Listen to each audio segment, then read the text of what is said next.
Ladies and gentlemen, boys and girls, children of all ages, NFL fans here, there, and everywhere. Welcome on into the Rust Belt Rivalry podcast. We've got Brian, the redshirt fresh fan Philos. We've got Jay Son, the perpetual Philadelphia Eagles hater. Brought to you by Network 216. Jason, how we doing today, buddy? I'm great, Brian. How are you, man? Aside from him not having a quarterback that can complete passes, I'm great. Dude, I saw that the number one highlight from camp this week was the beautiful deep ball that Deshaun Watson threw that was broken up at the very end by Denzel Ward. Like, man, it is slim pickings in Cleveland.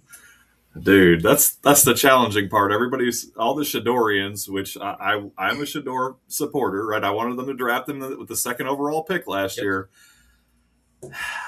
Two different coaches, two different challenges with two different, quarterback battles, and still the same results. So, unfortunately, I think the Shadorians just need to hush. He has made improvement, but it's just not looking good. And if you can't beat out Deshaun Watson, who hasn't played competitive football in 4 years, like, it's been that long. It's not been that long, has it? 2 years, 2 seasons? I don't know. I don't know the specifics. I'll have to double check. We got Skinner 90210 in the house. What's up, Skinner? Thanks for joining. Thanks for joining us, Skinner. Can't wait to see if you got some takes for us. Like, hit us with some takes. Yeah, hit us, especially Jason. He's the one that gets all defensive and angry and gets the fans all riled up. So if you've got anything that you can talk trash on the Cowboys or the Lions, bring it at us. Bring it at us. Love it. We will have a new guest for the first time joining us. A little different flavor. We'll be talking Lions with him at 9:30. We'll probably start off with the Browns, talk a little Bengals. We'll talk with Lions with the guests, and then a little bit Cowboys to finish things off. So, Jason, is there anything you want to get off your chest before we dive right into it? Man, there's so much that I want to get off my chest. I mean, I don't necessarily know where to start. I mean, wow. In all honesty, like I think it's been a really interesting first couple of weeks of camp. I'm excited to kind of dive into those. I know the Browns, there's a ton of news on the Browns. I think they're going to be interesting all season. Whether they're good or not is kind of secondary, but I think they'll be interesting all season. The Cowboys seem to maybe be figuring things out. I don't know. I mean, I did watch part of their game. We got interrupted in the middle of watching the game at where we were on Saturday night. We won't go into those stories, but we were watching the game. Penalties are still a massive issue. We can get into that later. Bengals played the Lions, so like we had two of our teams playing each other. So a lot of interesting stuff going on. And I think I'm just really. It gets to that point, Brian, of the offseason and the preseason where it's just like, let's start. Let's just freaking start this thing. And I'm there. I'm done with training camp battles and already. I'm done with it. Like, let's start the season. Let's put the ball down and let's go. Spot the ball. Let's go. It's been so exciting though. Like, I mean, maybe not for you. You're like, yeah, Dak Prescott is starting. We have all this. It's like, oh, hopefully the defense is good. Yeah, you're looking to see what kind of a jersey you're buying this year. Are you buying a Watson jersey? Are you buying a Shador? Are you buying a Gabriel? Who knows? He's the dark horse. Yeah. I would rather buy a Taylor Green jersey if I had to put money on any quarterback that's actually going to be on the roster next year. That's fair. But it was kind of depressing, actually. So behind the scenes, a little peek. Krempa and I were going to do like some little B-rolls, some videos. And unfortunately, I'm like, man, what jersey am I going to wear? I'm like, okay, I got this Myles Garrett jersey that's now not relevant, a Baker Mayfield jersey, which hasn't been relevant in years, and a Joe Thomas jersey who hasn't been relevant and doesn't really fit me all that well since it's a schmedium. It might fit Joe Thomas better now, the way he looks. I mean, he's pretty svelte. But, I mean, I knew that you'd be coming from a place of having no jersey selection. So I was very kind to you. And I think I picked the worst possible jersey in America, going with a Joey Harrington Detroit Lions jersey. I don't know of anything worse than that besides the other jersey I have from the Lions, which is a Charles Rogers, rest in peace, jersey. So I mean, we got some filth. We got some filth, my man. All right, we got a bunch of people in the chat here. Appreciate the love already. We got Jared. What's up, gentlemen? Uh, Justin's already mad. He's like, shit, I would rather have Johnny Football than Deshaun Watson. Be careful what you wish for, Justin. He didn't know the playbook. He didn't know how to read a play. Well, it was too busy doing booger sugar. Nice cans there. Appreciate you. This is a big expense here on Amazon. But yeah, so I mean, we already kind of touched on it. Let's just dive right into it. I mean, how about you? Let's let you start as an outsider looking in on the Watson and Shador Sanders before I just dive into the abyss here. What are your thoughts on the competition? Well, it kind of does feel like you're diving into an abyss, doesn't it? A little bit with this, like Yes. completely, just like yeah. I so you know my take, I think, on this, and I have not changed from where I was draft season to where I am today. And I'm not going to sit here and say I'm a Shadorian or whatever the hell you call them, but I will say that like I don't care about their preseason numbers. I don't care about they track every pass in practice. It's like look, there's situations and scenarios put up in practice where the quarterback's not going to be successful. And oh, by the way, the defensive coaches see that offense every day. So it's like, at some point it becomes like, yeah, who cares? But I'm still in the camp of let Sanders play until he just physically cannot do it anymore and shows he cannot do it, because we have always talked about the 2027 draft, all the bullets that are out there in the quarterback market that could possibly be available in 2027. It's like, figure out what you have. Deshaun Watson is probably not the guy. Do you want him even in your organization and in your locker room? That decision needs to be made as well. So I'm just like, let's ride with Sanders until he physically tells you he cannot do it. If that's midseason, you throw Taylor Green in. You're not going to win the Super Bowl this year, so figure it out. Project 29. That's what we're on, Brian. Project 29. I'm aware. I came to the realization that was the case earlier this year. Big Mike, what's up? Glad you could join us. Big Mike's going to hate what I have to say next, but Shador doesn't seem to be the answer. He just, I don't know. Like I said, if he can't beat out Deshaun Watson, who still, I mean, some people think, like, if you just listen to the national media, he had a decent preseason game, but there are a lot of things that he still did bad and he didn't catch. And, he was keeping his eyes down. And there's this one, photo. Everybody's always got a photo from every damn Browns game, but it's like, there's one of those still frames of all four wide receivers being NFL wide open, and he instead tucks his head down and goes and runs and like doesn't even run to the opening in the line, like the gap. He runs like right into one of the defenders on a defensive line. I agree with you. I would much rather see Shador Sanders play. Just, it's like, give the man 17 games, see if he can get better, right? That's the only way that you can improve. But the funny thing to me is when Baker came to the Cleveland Browns, there were plenty of beat reporters and people that went to the practices and were like, man, this is a guy who can actually throw an NFL pass. Like, he's crisp. He's always got, and all you hear out of camp this year and last year is like, whoa, we are in trouble. We do not have a quarterback. Like, you got Watson's arm is sore after like 2 practices. So I don't know how he's going to hold up in the game. The only strategic advantage, I think, is like the offensive line is pretty much brand new across the board. So you've got 5 guys that are trying to gel. They're going to take some time. They know that if Sanders starts game 1 and 2 on the road and then ends up like sucking, and then they end up having to go to Deshaun Watson, say week 3, the first home game, the fans are going to boo the heck out of him. So my guess is they know Watson is not going to, I mean, let's realize, like, Watson is not going to make it through the year healthy, or, his play is not going to be up to snuff. I think the last 3 or 4 years, we've had at least 3 quarterbacks play every season. Yep. So based on the numbers, like that's the reality. Backup quarterback talk, Brian. Let's go.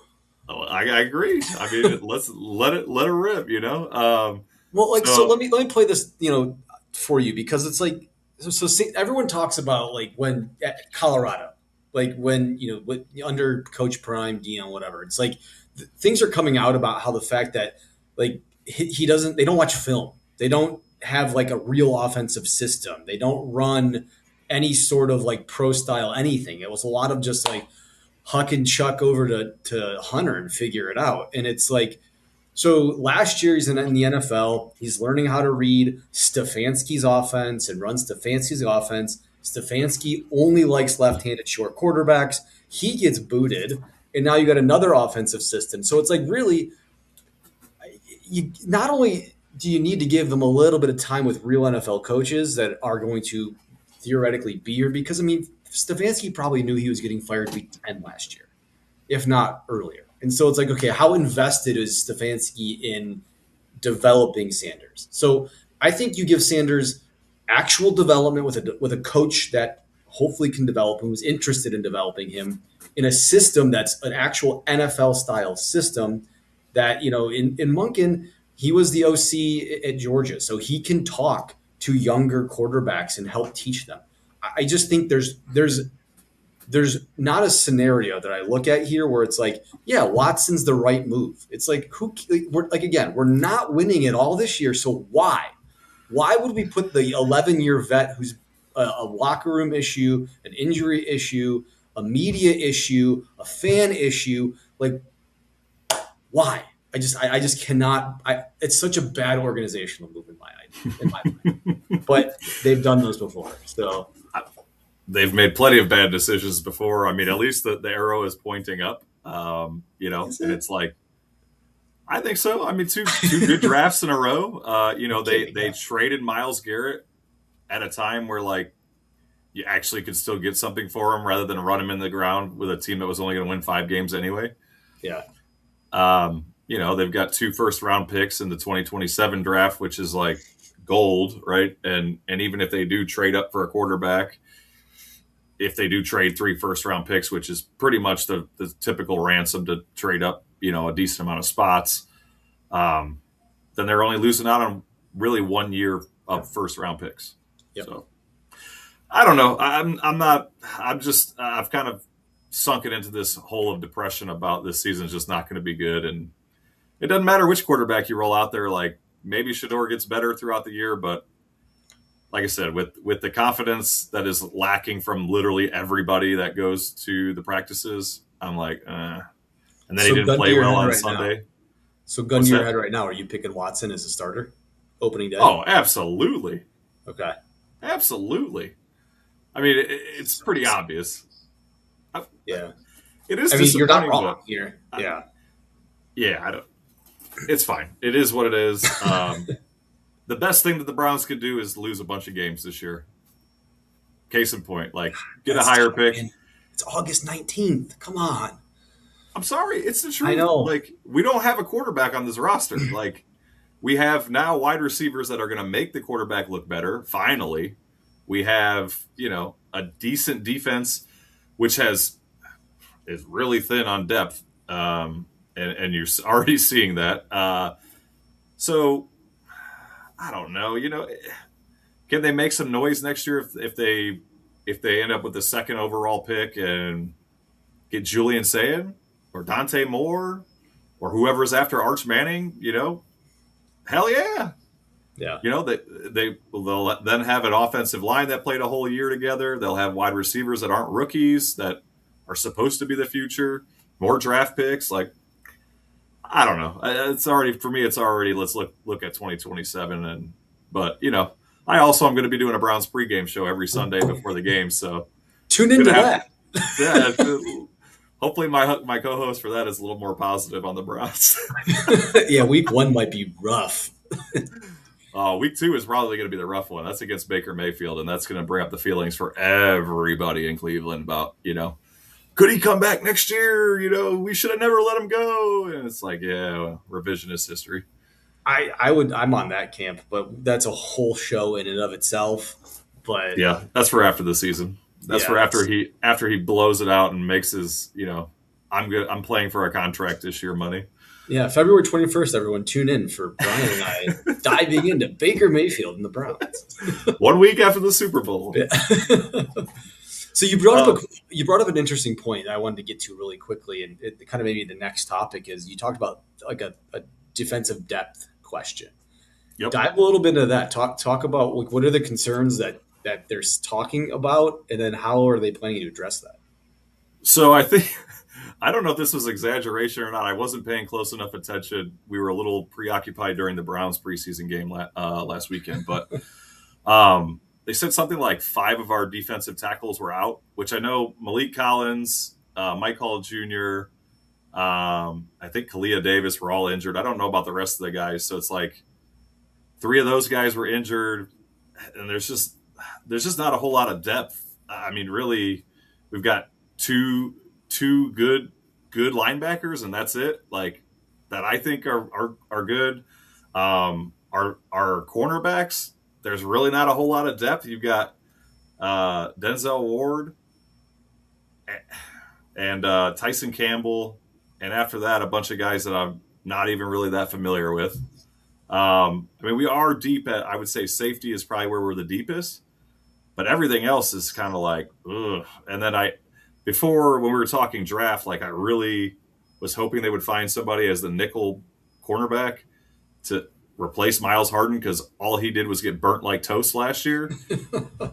And he's still the number one option. So, do you have Mason Graham leads us in sacks? As a defensive tackle, I think Mason Graham is going to have a really huge jump this year. Like they're talking that he is really tearing it up in camp. Not as much as the Bengals fans are like pumping up Dexter Lawrence, like he's like the best player that's ever played. Like he's going to be better than Aaron Donald this year. He is. He is. Oh, okay. Well, I guess we'll see. But no, I think he's going to take a huge leap forward. But I really think Skinner that not having Myles Garrett on this team is really going to expose everybody else. And it also depends kind of on how Malik Collins does. I think when Malik Collins was playing next to Mason Graham last year, he was playing a lot better. Now he also, kind of had the rookie fall off as most do, but I don't see him leading us in sacks. I think that's going to go straight to Jared Verse. Yeah, I would agree. I think it's rare to see an interior defensive lineman lead the team in sacks. I mean, unless you're a Donald or something, or a Warren Sapp back in the day, very Right. special type of a player. Or the other side is you have nobody else on the defensive line that can get pressure, and Mason Graham leads the team with 4.5 sacks. Like that's Oh, which I just don't see that being. yeah, The defense is good enough, I think, and Verse is good enough to lead the team in sacks. I agree. I agree. And then on the other side of the ball, I mean, the offensive line did not look great. They could not hold up to the run game. There was several. There was a couple third and like 4th and inches that weren't even against the starters on the Bears defense, and they could not get that 1 yard or a couple inches in the run game. So that's pretty terrifying. Again, it's a new offensive line. I don't think they have the right combination of people right now. I don't understand the big love for Tevin Jenkins. He absolutely blew donkey stuff last year. And Gosh. none of us could understand why he was playing instead of Wyatt Teller. And then we shipped Wyatt Teller off. So there's obviously something to that. But I just didn't have any faith in him last year, and I don't know why it's going to be any better this year. So Who'd they go with across? What was their starting five? Left to So right. starting 5 right now is the rookie Spencer Fano, who was their first draft pick, left tackle. You got Zion Johnson at left guard, who they got from the Chargers in free agency. So obviously the Chargers didn't value him enough to re-sign him. You got Elton Jenkins, the center, who I was really hoping that like Parker Brailsford, the rookie center from Florida. Alabama. Or Alabama, correct. Yeah, sorry. I was really hoping that he could win that job and move Elton Jenkins to the left guard. or right guard or whatever, because he's played better at guard his whole career as a Packers with the Packers. And then you've got Tevin Jenkins at right guard and Titus Howard, who we got from the Texans. Do I know more about the Browns than you? Like, well, look at this. Okay. I'm bad at multitasking. I'm over here reading off a depth chart, and I'm like, I'm answering your questions. Calm down. My brain's not running as fast as yours is right now. Just cool it. I think with like early season offensive line stuff, I think you got to again kind of grain of salt. They're trying to gel. With the offensive line, it's unique. It's 5 guys that have to move in the same direction or the right direction at the right time. Like a marching band, and it's hard to get there. It's repetition. They're all new quarterbacks, different quarterbacks. Trust me, if they had a quarterback that was consistent, this would help as well. Same snap count, same expectations, same abilities. So that changes it a little bit too. But yeah, I would agree. They need to find the right starting 5. I'm hoping that I was very high on their offseason moves. So hopefully that turns out. And I'm glad Elgton Jenkins is playing center, because I think that's absolutely the right move, as we kind of have talked on multiple times. Yeah. And we're 22 minutes in, and we've just been talking about my favorite team, the Browns. So let's spread the love a little bit. Let's dive into the Bengals here. I know we're going to be talking with our guest here in 8 minutes about the Lions. So is there anything that's exciting you about the Bengals? I mean, I kind of feel like it's the exact same. I feel the exact same way as I did at the beginning before preseason started, like as I do right now. Yeah. Is there a team that is more like dependent on health than the Bengals? I mean, they could be 3-14 or 14-3. We can make a case both ways, and it's like there's not many teams like that, and it's a lot of it for me is just like, hold on, wait and see. Like, can we get there? And it's every day at practice. You're just hoping you don't get the report. At least I'm hoping I don't get the report that Joe Burrow's hurt or that Dexter Lawrence, nicked a toenail or something. You don't want to get those reports. But watching the game, the Lions and the Bengals, it was boring. It's preseason football. But it did spark a question, and this is an impromptu middle of the show. Jose or No Way or Jose. Oh, let's go. Are you ready for this? Absolutely. Josh Johnson, backup quarterback. You know my love of backup quarterbacks. I'm going to remind you if you forget every episode, so just be prepared for that. Has been in the league for quite a while. Okay. He has been, No Way or Jose, on 14 different NFL rosters. Damn. Do you want me to spill a little truth serum right now? I don't even know who that is. Wow.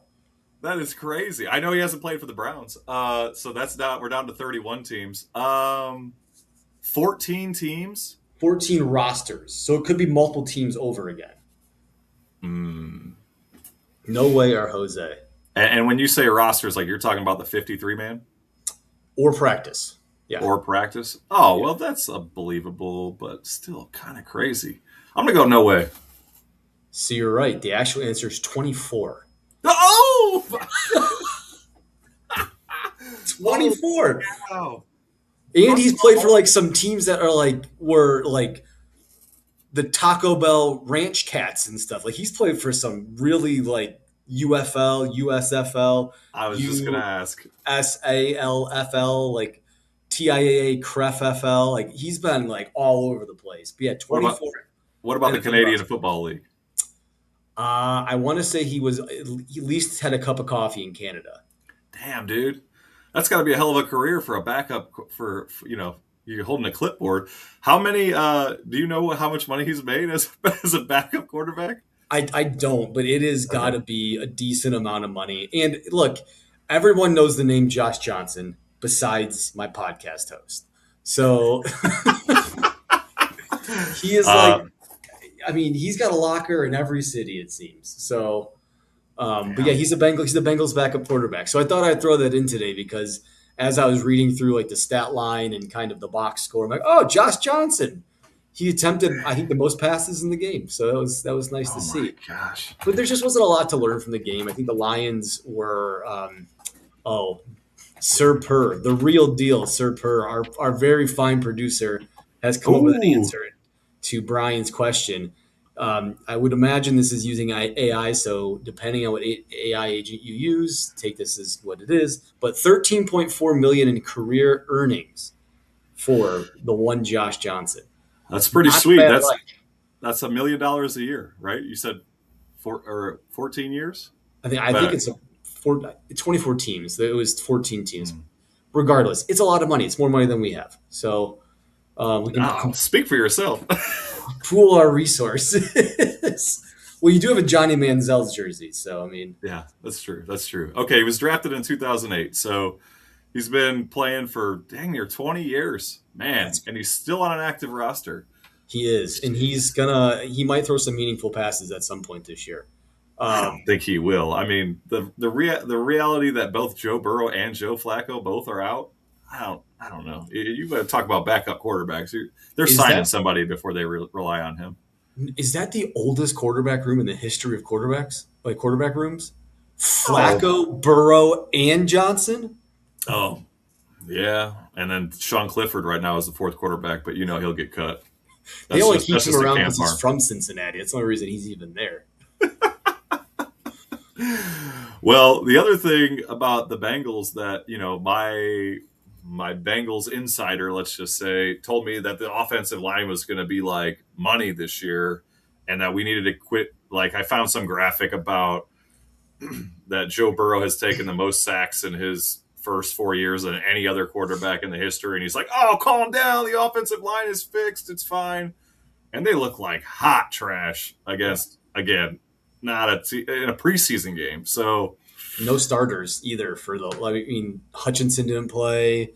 You didn't have a lot of the Derek Moore didn't play. So I mean, it's like I agree. Like, but again, it comes go back to the exact same thing I talked about with the Browns about an offensive line. The difference is though, this is the same system and a lot of returning guys. So it's like that is more concerning to me than with Brown's situation. But I mean, they got to get that front unit figured out because if not, like Joe Burrow takes as many hits as he has his career and he's running for his life, like you're doing nothing but a disservice to that man and his contract. I mean, put some money in front of it. Put some people. They've invested the picks just with the wrong people. Amarius Mims is the huge, the biggest person in the history of the world. Like, he is massive. It's like teach the guy how to stand there in front of another human being. Like I get it's not that easy, but still, man. yeah, and Orlando Brown Jr. didn't play very good either on Saturday. They So have to they have to have like the biggest offensive line. Like they're averaging like 6.5. Like they're huge human beings. I got a proposition. Then they should definitely get Dylan Gabriel as a backup quarterback to replace Josh Johnson as third on the depth chart. Dude, the quarterback sneak would be awesome. You would Oh never yeah, see them. that's kind of why I like Dylan Sampson. Like it's like every once in a while you just see he just comes through. Like he's just this tiny little running back, and all of a sudden it's like, oh shit, he got 15 yards because you couldn't see him. I liked him at Tennessee. I thought he was a good player at Tennessee. I'm hoping he has a decent career in the NFL. But yeah, it's you guys. The Browns are definitely not taking the size. The guys of size. No. Well, and the only other thing I was going to ask you, I mean, right now their depth chart for running backs is Chase Brown, P. Ryan, and then Taj Brooks and Gary Brightwell. I saw some articles like linking them to some free agent running backs. I mean, we talked about that a couple weeks ago. Are they really worth it? Probably not. Right? Like Yeah. names that sounded good a long time ago, like Nick Chubb, and Yeah. but At this point, you're waiting for like a team to cut a guy. mm, At this point, you're waiting for that. You're waiting for a fourth guy that just gets squeezed out of a room. You're looking for a third string guy because P Ryan's good enough. I think he's a good enough backup change of pace, big dude. Like that's the kind of guy you want. As a change of pace role. Typically, Chase Brown, good receiving back out of the backfield. I think he's had some injuries, I think, over the last couple of years that have kind of hampered him. Hopefully he's over that. But He's got to show that he can share or take a big lion's share of the load this year and do do well with it. But that is a concern. And again, all of this and this goes back to like when Tony Romo, our favorite drinker, was our bar buddy Romo was quarterback of the Cowboys. Like, they always talked about like Romo friendly offense, like Romo friendly offense. We need players all around Romo that play well with Romo. He's an improviser, all this yada yada. Same thing with Dak Prescott. We need Dak friendly players. The Bengals so badly need Burrow friendly players. And that starts with just someone that can block and then someone in the backfield that can consistently get 3.5, 4 yards at a consistently. So I think if we can figure that out in Cincinnati, we're going to be having a pretty good year. And I know our guest last week said, or 2 weeks ago said 14 wins. I don't know about all that, but well, to be fair, he didn't see the first preseason game. Not that that's the end all be all, but I don't think that gave anybody the warm and fuzzies in Cincinnati. I would agree. Yeah. Do you want to sneak in real quick the giveaway? Yeah, let's do it. All right, let's do that. As our guest it should be joining us here any minute. But so as I'm gonna steal the Real Deal's job here for 2 seconds, if I can even find it. Holy cow! So we are offering. We did a little giveaway. So for a Tim Couch signed 8x10 photo, we had some requirements to do on Twitter. We got a decent amount of followers and retweets and all that stuff. So we appreciate all the love on that. We'll stop you guys from having to wait anymore. Let's see if we can do.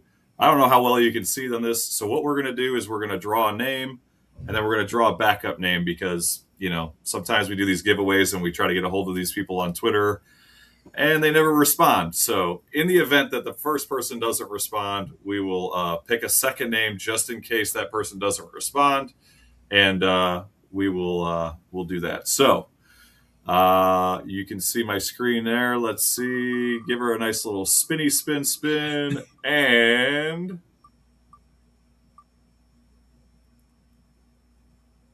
all right, Don B Forte _. Congratulations, Don. Appreciate you. Appreciate your support. The Real Deal. You mind writing this down for me? And Don, part of that package, you're also getting an autographed picture of Brian and I as well for being such a loyal listener to the show. It's gonna be hung up on the wall next to your Tim Couch photo, I'm sure. What more could any fan ask for? I mean, I would agree. I mean, that's worth way more than any Tim Couch thing. So, all right, and then for just in case, for a second runner-up, in case Don doesn't answer us, we have got. Oh man, he almost got a double dipper. One below. Aiden W. So hopefully you guys are listening. Appreciate you. And again, thanks for the support, and to everybody that participated. Hopefully we'll get some more giveaways going real soon. And then one last thing, since I have forgotten to do my due diligence at the beginning of the show, let's talk a little bit about Dubby. Today's stream is powered by Dubby Energy. Get clean, crash-free energy with great flavors, ingredients designed for focus and performance. Head to Dubby Energy and use code NETWORK216 to save on your 10% off your first order of Dubby Energy. Fuel your day. Woo! Thank you, Dubby. I could have used some today, man. I was in a class all day, 9 hours. I was sitting there like craving some Dubby. Get me through this. We got to get you a package. I keep talking about this every week, and I keep forgetting to do that. Well, why don't we dive in? I'm not sure where our guest is. He might be having some trouble or something, but he should be in any minute. But why don't we touch on? You want to touch on maybe the Lions a little, or the Cowboys a little bit, or you want to start with the Lions and let him jump in the middle of it? Let's hold off on the Lions. I want to get his perspective, and I don't want to taint the audience's perspective on the Lions with our expert guest coming on. So we can pivot to the Cowboys here for a little bit. And boy, have they been fun. Yeah, they have. Rock'em Sock'em Robot. They cannot stop fighting. We talked about it 2 weeks ago. And I was all, yeah, wow. Good grief. Kudos to that. It's always a bald guy. It's always a bald guy in the middle of it. Look, put that back up. Sir, put that back up. I want to just highlight. The bald guy without the helmet. Of course. Of course. That's a strength and conditioning coach if I've ever seen one. That might be the get back coach. So we'll table the rest of the Cowboys talk, for in a couple of minutes, but I will just point this out. They got to stop fighting because Donovan Ezaraku is supposed to be a big part of this team this year. He's a defensive end, outside linebacker, kind of an edge player. He has now been kicked out of 2 practices for throwing punches, one at his own teammate, one at a Saints player. I believe that is what we're looking at here. So they this week signed Von Miller. Awesome. What position does Von Miller play? The same as Donovan Ezaraku. Donovan Ezaraku is a second-round pick last year. Buddy, stop punching people. We need y'all. This is the revamped defense, and they're getting chippy. This goes back to the whole change in culture that I've been talking about that I thought was happening. I hate to say it. Right now, it might be looking like the same old Cowboys. Love saying that. Well, you know what? When you've got Big Papa Pump, Scott Steiner's son, out there on the New Orleans Saints, just throwing people in suplexes, throwing them to the ground. Throw him out the club. That's what he's doing. Yeah, he's taking care of business, dude. He's taking care of business. That's a swamper from southern Louisiana if I've ever seen one. Oh. All right, well, that's enough. That wraps up our Cowboys stuff. Right. Just kidding. So let's bring on, we've got a gentleman joining us for the first time on the Rust Belt Rivalry podcast. He is a co-host of the Roar of the Lions UK podcast. They also have a blog where you can find him and 7 other Detroit Lions fans from across the UK talking and writing about their favorite NFL franchise. He sold his soul to the Lions in 2015 and struggled with heartbreak for a long time. But then in 2023, 2024, as most people know, they won the NFC North, much like Jon Snow won the North. Anthony Fitzpatrick, welcome on in, buddy. How are you doing? Hey, I'm doing good, thanks. Can you hear me all right over there? We got you. Thanks for joining us. I appreciate it. Thank you for having me on. It's always good to chat with people over the pond. We really appreciate it. Yes, we're so excited to talk Lions with you. I am the resident Lion expert on this podcast, so it's really nice to have a friendly face that may know more than me about the Lions. So that is your key to be our Lions expert at the moment. I will try not to let you down. Yeah. So I got to ask. So quick background on myself. So I grew up about 45 minutes from Ford Field. And I have had Lions season tickets with my family since about 2002, 2003. Whenever they moved into Ford Field, I've had season tickets with my family. And I just got to ask, man, why did you pick the Lions? I have been going, and I mean, this is honest. So I split the season tickets with my sister. And I went 4 consecutive seasons going to 4 games a year, and I didn't see a win for 4 consecutive seasons. So, what brought you to this Lions fandom all the way over in the UK? Give it to me. So we get asked this a lot. We actually had to make a video on this so that we could just kind of send people to it as and when. But I think the overall thing for me, it was purely by chance. When I was younger, teenager, growing up, I used to listen to Motown religiously. Used to love Motown music. Soul music obviously came from Detroit, and it was synonymous with that. And that was kind of my one big gateway into American culture, as it were. And I didn't know too much at the time, so I kind of adopted Detroit as my city over there. And then eventually, when the time came when I started watching the NFL and getting into the NFL a bit more, I looked and I'm like, oh, Detroit as a team. So naturally it felt like, okay, I will go and support their team because that's the city that I root for type of thing. And it kind of just started as that. And then as time went on and I kind of learned the horror story that the franchise was and everything, it kind of clicked to me because it reminded me of very much of my situation over here with my soccer team. So you won't know them. I'm from a place called Chesterfield in Derbyshire. They are a Division 4 side. They're a very small side. 5,000-6,000 fans go every week, and it's kind of one of those where you do it for the love of the game. You don't do it for wins. There are a lot of bad years, and there's a lot of heartache with it all. But what it does is it creates this sort of bond, this community in the fan base where you do it for the love of the game. You're not in it for glory hunting. You're not in it for the wins. You're in it for the love of the sport, really. And when I sort of took the situation of that into account with what the Lions fan base is, we do it for the love of the game. Obviously, we haven't done it for the wins and the Super Bowls, but it creates a very community-like atmosphere there. And I just thought it kind of was almost like fate that, you know, my sporting experience over here kind of intertwined with them. And from then on, you know, we went straight ahead with it. And, you know, it's been exactly as we thought. The Lions fan base has been very welcoming to us. It is very community orientated. We'll do it for the love of the game. And, you know, the rest is history. We've been through some really rough times with them, but we'll stick with them through the rough times and now through the good times. So yeah, that was kind of it, really, just a chance encounter, music and a bit of stuff. And yeah, it's full blown fandom now. Nice. That is awesome to hear. Now, have you ever been to a game here in the States? No, I'm coming over. I think it's next year. I am. We're all going to Germany in November for the Patriots game for that. But I'm coming over next year for one because I'm a massive college football fan as well. So I'm coming over for sort of 10 days and I'm going to take in a lot of college ball while I'm there, as well as the Lions, couple of Lions games as well. So I want to do the whole shebang when I come over. So yeah, we'll be there soon. Which awesome. Which colleges are you looking at going to?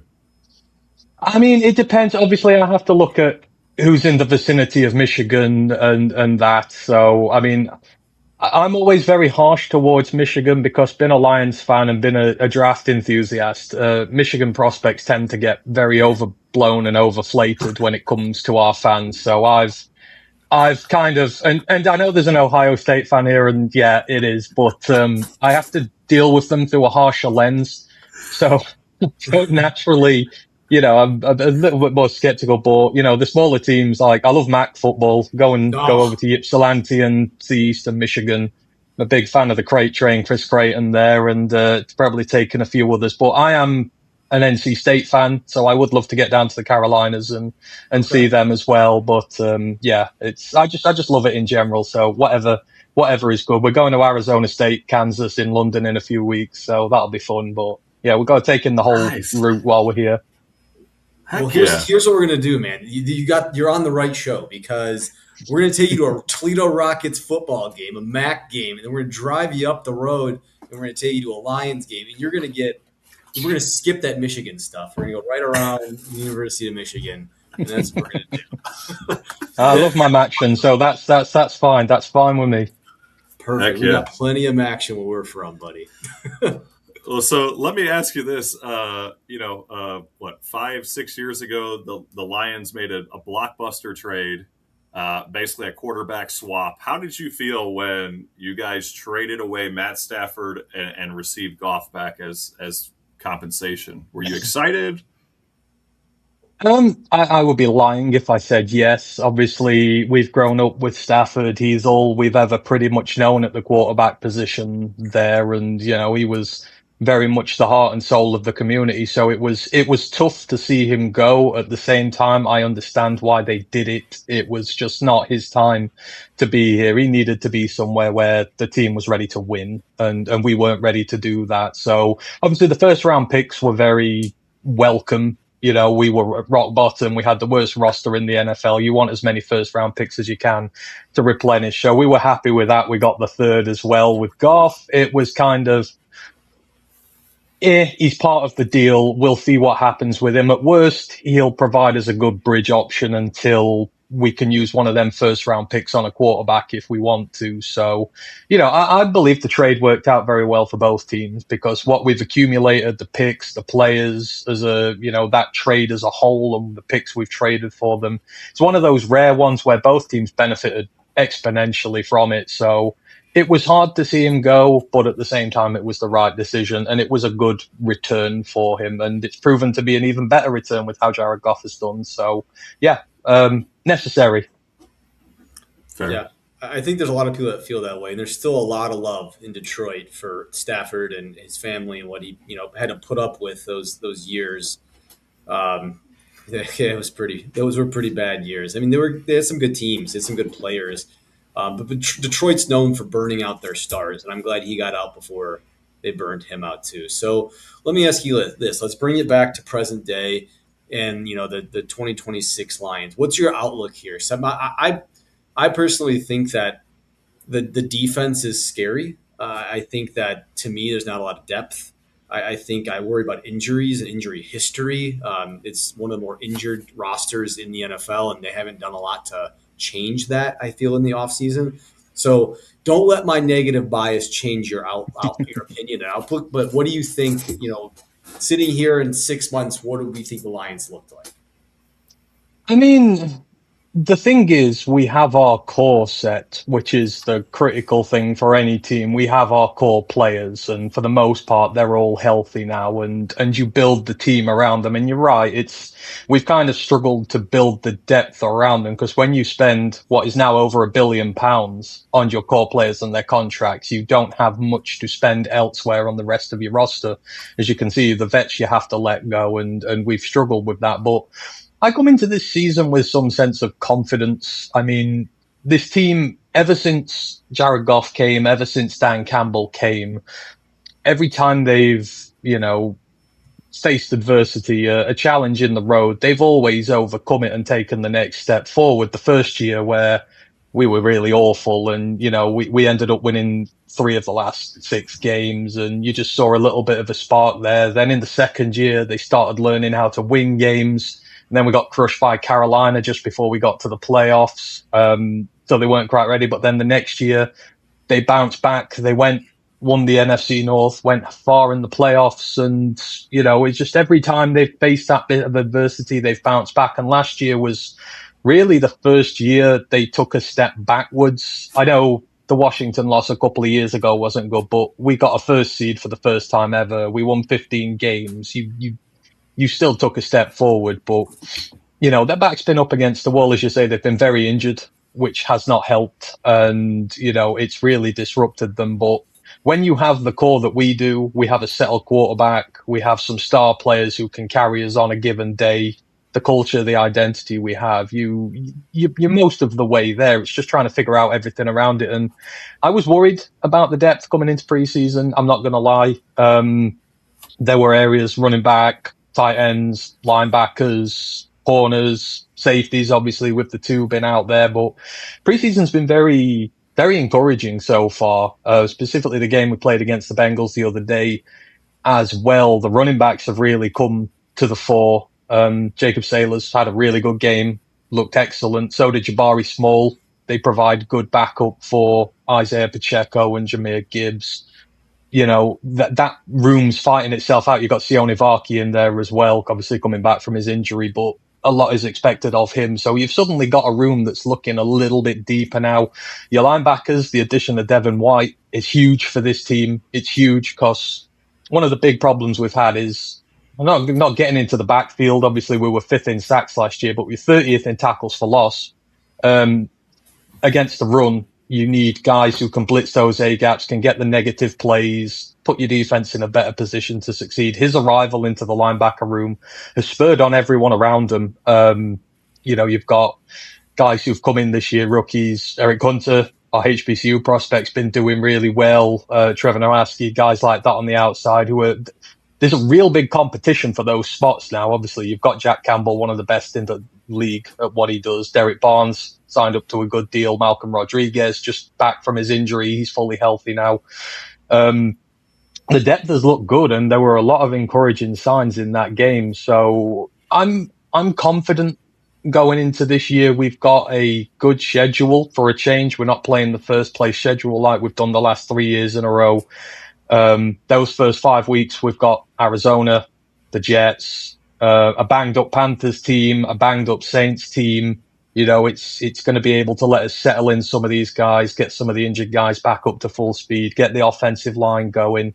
So I'm quietly very confident with the schedule we've got and the fact that most of the team, bar our safeties now, is healthy. So yeah, it's obviously we've got to wait and see. But from what I've seen of the team, from how they react to bad situations, how they react to setbacks, I've no doubt they're going to recover from last year very quickly and be the dangerous team we know they will be again. So Are you willing to say they're going to win the North? Are you willing to put your name on that? Yeah, I will. So as I say, there's 6 of us on our pod, or 7, or depending on what we do. I'm the one who talks the most trash on ours, by a long way. It's one thing I've discovered about myself doing this, but none of the other 3 rosters in the NFC North come close to ours. And I say that with a straight face in terms of we've got a much bigger, better, younger core than the other 3 of them put together. Last year, we did struggle, but even with a banged up defense and, one of the most historically injured defenses ever, we still swept Chicago. Green Bay struggled to put us away. The Vikings struggled to put us away. We swept them all the year before that, going 6-0. So, we just had our setback last year, but at the end of the day, Chicago's been playing a 4th place schedule for 4 years in a row now. They were playing the Browns, the Raiders, just a whole assortment of nobodies last year. We've got an easier schedule this time, but we have a more talented team, so I fully expect us to regain it and win it. Green Bay are way overrated. The Bears are gonna have that second year. Like, the league's figured them out now, or it will have figured them out. They've got to adapt to it, but they'll have that period. And the Vikings can't settle on a quarterback, and neither of them are very good. We're very good against Kyler Murray. So I think we're going to win it comfortably. I do believe that. I love that. I love the confidence. And so I'm curious. So eliminate like the household names like Jahmyr Gibbs, Amon-Ra St. Brown, Hutchinson, like Goff. Who is a player that you think this year could break out? I mean, have a breakout season. Maybe that's like Tesla, or is it maybe a rookie like Derek Moore? You already mentioned the Michigan players that you guys love so much. Or maybe Keith Abney, or who do you see, maybe a rookie or whoever, who do you think is going to have a breakout season and really surprise us all? Well, that's a tough one, because I'm very big on our draft this year. I think I'll give a couple of answers here in terms of the ones who we've spent good picks on. I think this is certainly going to be Tyleik Williams' year at defensive tackle.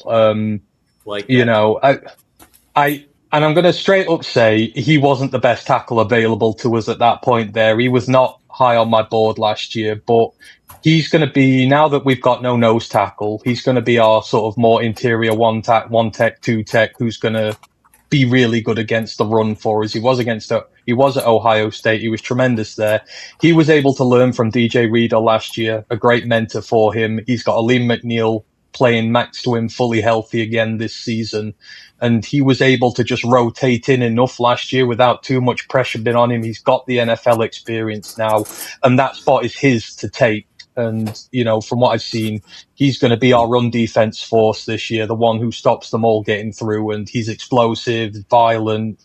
I'm looking forward to seeing him this year really start to fulfill his potential as a starter. I think they handled him really well last year. Outside of that, in terms of the rookies, it's all very dependent. Like you said, you've mentioned Keith Abney in a big fight at the minute with Roger McCreary for that nickel spot. He is an outside corner. I would prefer he play at outside corner. I don't like moving players around and out of positions. I believe in playing them where they're best at, even if they don't fit the physical profile. But he's exactly what we need, sort of this really aggressive press coverage corner. We've given receivers too much of an easy run against us in recent years. We've had no one good at the line of scrimmage who can get into a receiver's grill and wind them up and make them feel uncomfortable. We've been way too soft in our coverage. I love him. I think he's exactly what we need here. And if he gets plenty of reps, people will learn about him very, very quickly. Skylar Gill-Howard is another defensive tackle. Again, the Lions have put a lot of emphasis in recent years on run first defenders, and it's made us. It's been very tough. Our defensive line's been good against the run, but it's not been good at getting to the quarterback. And like I say, making those negative plays in the backfield, we need someone who's more of an explosive defensive tackle. And we've had so many injuries to Levi Onwuzurike at this point, who was meant to be that guy. Now having Skylar Gill-Howard in, now that he's healthy from his injury, you've seen him in preseason, he's popping off in camp. He is that interior pass rushing threat who we lack sorely, who can collapse the pocket. And, he did it at Northern Illinois. He did it for a little bit at Texas Tech before his injury, and no one's really watching him at this moment in time. And our D tackle room will take him as a depth player. And if he gets his opportunity, he's going to pop big time early. And I'm really looking forward to seeing him play as well this year. So yeah, I think he would be certainly the outside one I'd look for, but Tyleek's the one I'm really looking for this year again at defensive tackle, to be that figurehead for us going forward, to free Aleem McNeil up to be the better pass rusher that he can be, and let him do what he does best. So those will be the two there. And then I guess offensively, I mean, you're looking at the line here. Tate Ratledge going into year 2. I loved what Tate did last year. I thought he was really good, contrary to some opinions. He had one bad game against Philadelphia, and how many interior offensive linemen have a bad day against Philadelphia because of that line? They all do. But him in year 2 with a more settled center next to him now, obviously Blake Miller on his side. Those two are going to be road graders, and he's just, I want to keep him there. He's a Lions player through and through. And I think like Tyleek, you're going to see him really come into the fore this year as a trenchman who's had his year, get him ready, who's going to take that big leap forward. And I like my trench guys. I'm a big trench warfare guy. So, I'm looking forward to seeing him get going again. I think he could be one of the best guards in the league in a few years. And yeah, I'm looking forward to seeing year 2 for him. Love those picks. I would agree. And I think Dan Campbell spent a lot of time investing in big people, like get good big people in here. And that was his whole philosophy since he got there. That's the kind that's Dan Campbell through and through. So that leads me to our final question. And I want to ask this because I have an opinion of Dan Campbell, but my opinion changes, I think, from week to week, because I love what he does and then I hate what he does.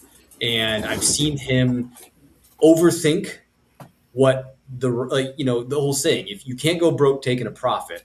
Well, Dan Campbell doesn't believe in that. And he's lost some very important games by, I think, being too much of a gambler. So my question to you is, what is your quick opinion on Dan Campbell?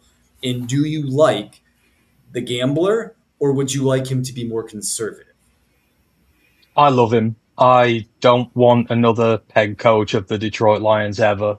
Like, I just don't I think it would be hard for me to love a head coach as much as I love him at this point now. For me, I love the gambler, and, that whole vision came about when we were a 3-win team and we were really bad. The whole point of the whole gambling aspect of it was because you had a young team, young offense, you throw your young rookies in there. When it came to high pressure situations, critical fourth downs, game time moments, those years where we were really heavy on going for it, by doing that all the time, it instills the confidence in your offense to go out there and, execute when it's at its most critical moment. I remember when Matt Patricia was here and he had Stafford, and the amount of times on 4th and 1, 4th and 2, he'd bring the offense off, and you'd look at Stafford's face and he was, he just had no trust in his head coach whatsoever. And he had more than enough talent to be able to convert those situations, where with our current offense, the belief he has in them to go out there in these situations and convert is why they're so good at what they do. And I think his one fault, if any, is that he went away from that.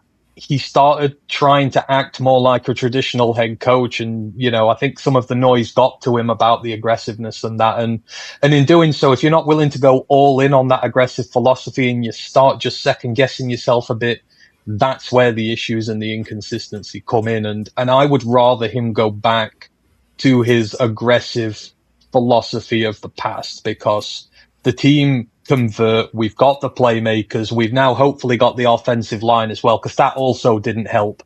Obviously Frank Ragnar's retirement just threw a spanner into everything. And, part of the reason we were so good on fourth downs is the offensive line held out long enough. Now that you've fixed that, or hopefully you've fixed it, you can go back to that aggressive way again. That was our identity and what it was. I don't like vanilla Dan. I like aggressive Dan. I like the way he plays football that way, because other teams then, you could see the looks in their faces when a team gets you to fourth down, they're like, right, we're going to go off, punt, we're done. With us, it's, oh my God, they're still coming at us again and again and again. They're not letting us rest. And that's how you would beat and overwhelm teams. And that's what he needs to get back to again. So I love him. I love the aggressive philosophy. I think he was hampered last year by the fact that we had a rubbish offensive coordinator. He had to take on those duties, and that interfered with his duties as a head coach, which is why I think you've got two guys this year in Petzing and Mike Kafka. If it goes south with Drew Petzing, Mike Kafka can step in and run the offense as well as need be, rather than putting Dan into that situation. So, I just hope it runs smoothly so he can focus on being a head coach. Because I think he's a good one when he's allowed to do so, but he's been traditionally at his worst when the offensive coordinators, Anthony Lynn, last year, they get fired and he has to take on offensive duties as well. It's just a bit too much for him. But no, I love him overall, and I don't want anything to change. I never want him to leave. I agree. Well, that's one vote of confidence from Anthony from UK. We're keeping Absolutely. Dan Campbell. Nobody wants. I agree with him. Nobody wants vanilla Dan Campbell. Come on, jeez. No, it's what makes him what he is, and it's his identity as a head coach. So he needs to stick with that. He don't try and become one of these analytics guys. Otherwise, just go for it. Trust your offense, and the team will follow through for it, and that aggression will win you games. Yeah, it'll lose you the odd one, but when it comes to putting the chips in the high pressure situations, we're the ones who'll win more often than not. Love it. 100% agree. All right. Well, Anthony, we appreciate you, man. We've taken a lot of your time. Thanks for joining us. Can you please, before you leave, tell our fans, tell everybody watching where they can find you, how we can support you, and all that stuff? Yeah, well, as I say, thank you for having me on. We really appreciate it. The fact that people want to come and talk to a podcast over in the UK, especially, you guys from over there, is humbling to us. We started this as 5 guys sat around on a Zoom call, just putting up episodes, hoping we get like three listens per episode, and that was us listening back to it and one of the guys' mums. We've come a long way, but I appreciate you and letting me come on here. But yeah, you can find us at Roar of the Lions UK, as mentioned. We are a podcast from England. We are a bunch of diehard Detroit Lions fans who are absolutely passionate about the NFL and the team in general. We have to be, for people to take us seriously. We have to know what we're talking about, and we have to put in a lot of effort to it. So you can find us there if you ever want to hear about your Lions news and views. We're live on Mondays. I do a college football podcast on Wednesdays. Like I say, I'm a diehard, been doing it for half a decade now. So if you like your college ball, you can come chat college football with us. And generally I'll do a Q&A and that over the weekend as well, just like a relaxed setting thing, so that you can come and ask your questions on. And we also, obviously, we're live on game days, getting commentaries, previews, all that sort of stuff. So yeah, you can find us at Roar of the Lions UK. Thank you again for having us on. I really appreciate it. And it's good to chat with you all. And I was listening earlier, and I empathise with the Browns fans in the room. We've been there, we've done that. For what it's worth, I love some of your recent drafts. You draft a lot of players that I like. You just need to sort that quarterback situation out, and there might be something there. So good luck to you. Thanks, man. We'll look forward to maybe hearing from you later on during the season when we can make sure that all your predictions come true. Well, we're here whenever. If you want us, just come calling. If you need Lions stuff, we are right here for you. So, I appreciate it anyhow. You take care, all. Have a great day. Forward down the field. Thanks. Absolutely. F the Bears. There we go. See you, Anthony. Thanks, Anthony. Oh, man, what a great guest. Holy cow, man. He's got more knowledge about the Lions than I think anybody. Maybe you. I mean, come on. I'm kidding. But yeah, he might know more than like Sheila Hamp Ford, the owner. I mean, he's got a lot going for it. That's awesome. I hopefully we can have him back on because I think he's going to be a good guest. I just love your guys' extreme optimism. Like I'm like, man, he is simpatico with you on like the Bears. There's no chance. Where I'm like, I'm pretty confident that unfortunately Ben Johnson took a lot of the hype that you guys had. But I love the optimism. I'm more on your side. I think the Bears are going to win the division, and I think the Lions might. I don't think the Lions are going to have a great year. I really don't.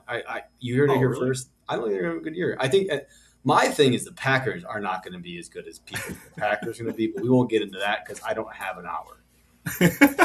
Yeah, we know how much you hate Jordan Love. Good grief. Yeah, he's on my list. Oh my goodness.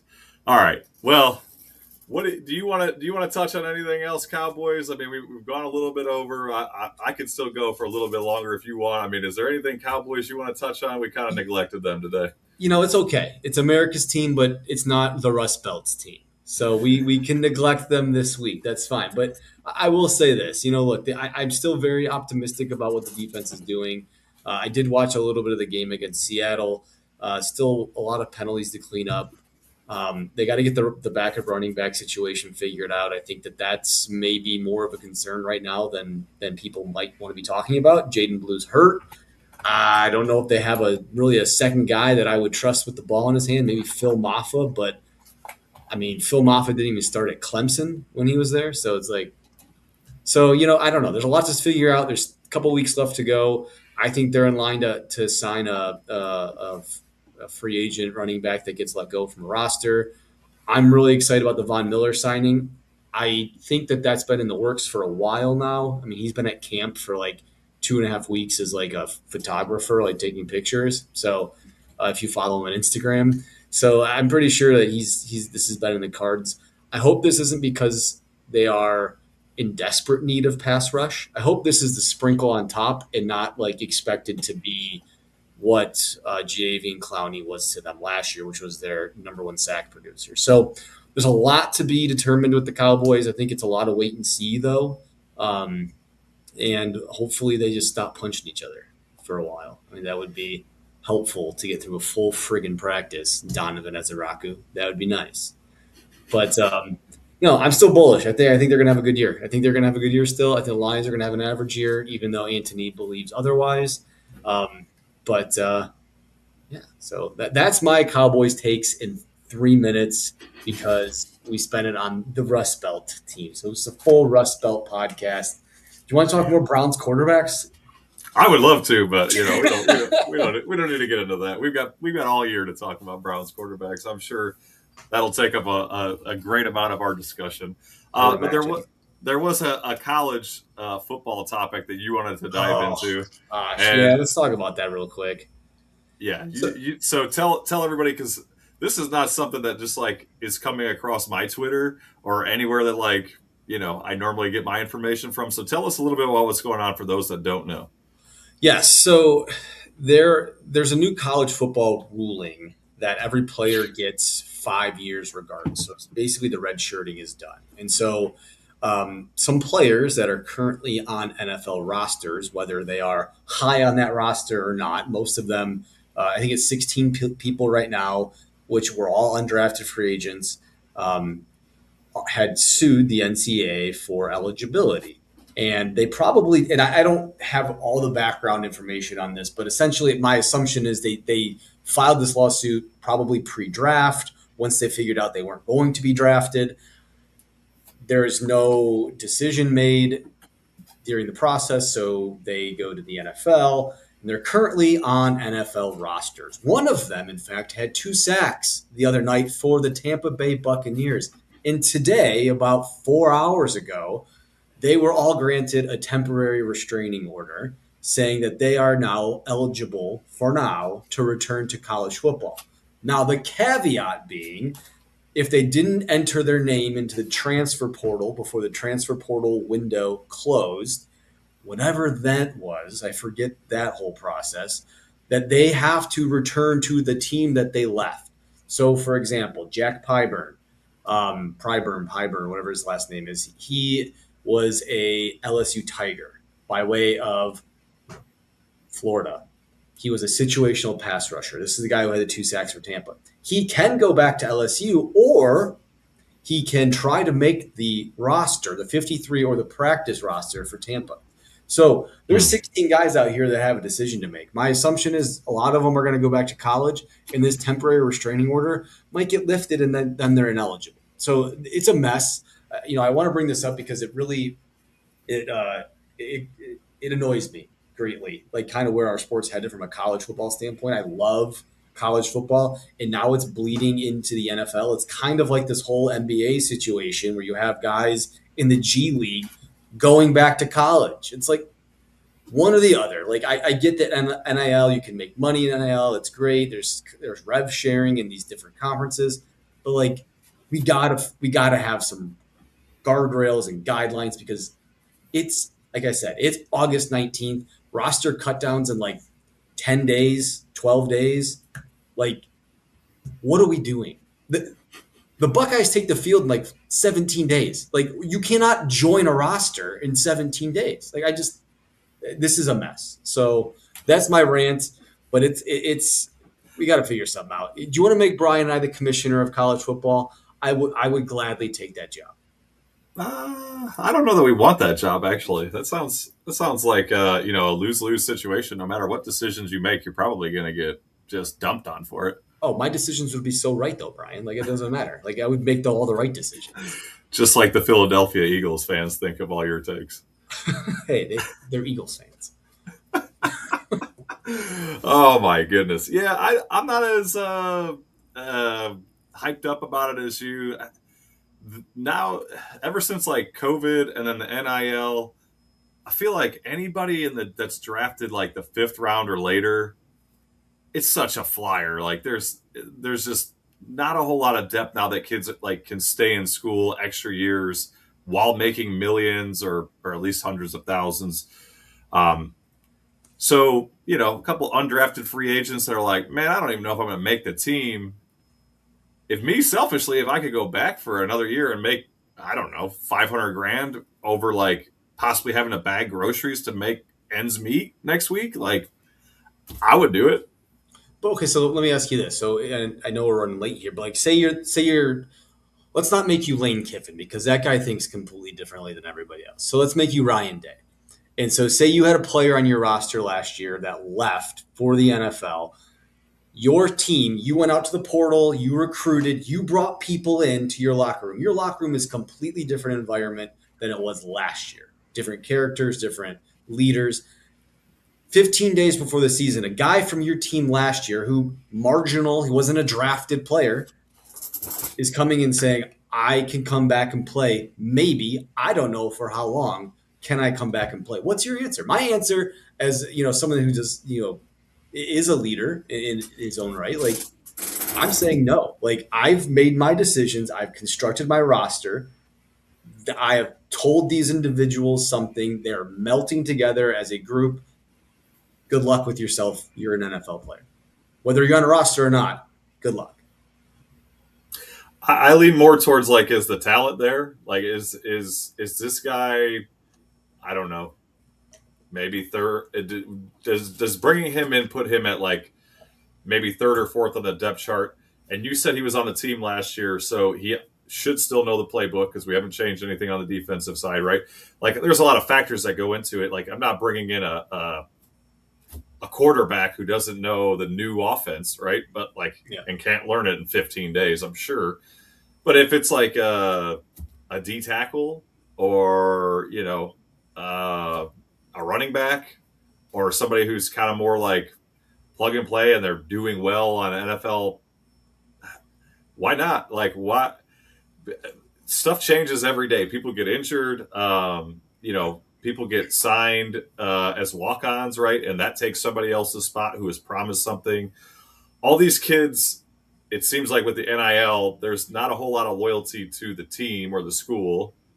So and I feel like the damn coaches have to constantly, sell their team all year round. Like, so if you can make your team just a little bit better and in event of injury be better, why would you not do that? Yeah, I mean, I can see it both ways. I really can. I think there's. You can just say I'm right. It's well, I'm never going to say it right, but it's a situation that you also look at from like historical and like you look at it from like precedent standpoint, and there just isn't any. So it's like, how do you make these decisions because you have nothing to pull information from? So it's a different world we're living in, and it's ever changing. And I just wish that there would be some sort of guardrail or rules for something. And it just seems like there's no rules on anything. And then I mean, it seems like the NCAA's whole thing right now is like, find a local judge who graduated from said school who can benefit from said ruling, and then get them to make the offer a temporary restraining order or issue a restraining order. It's like, okay, cool. This is what we're doing. It's a game, baby. Just like Jimmy Harbaugh did. You break whatever rules you can to win a championship, and then go on to the Chargers. You know what? All right, everyone, buckle up. We're going to talk Harbaugh. No, I'm kidding. No. We'll save that for next week. We've already infuriated the real deal with our not happiness on Michigan. I love how we bring a guest in all the way from the UK and to shit on Michigan. It was awesome. That was so validating. It just felt really good. It was amazing. All right. Well, let's close it out, Jay. What you want to say anything before we shut her down? Hey, look, school starts this week or next week. So anyone that has kids starting school, good luck to everybody out there. I know I had some kids starting school, so good luck to everybody. Football is back, or it's closer to being back, I should say. So we're getting there, everybody. Just hold on a couple more weeks and the games will start to matter. Oh, yeah, baby. All right. So I just want to say thank you all for listening tonight. Please feel free to like, follow, subscribe. Jump in the comments next week or the week after. We'll be doing this weekly from now on throughout the football season. Just want a quick plug, like, check your mental health, man. If you're having problems, talk to somebody, go find somebody. Keep a smile on your face. Life is not over. So let's go. Let's keep it positive. And thank you all for listening in tonight. We love you all.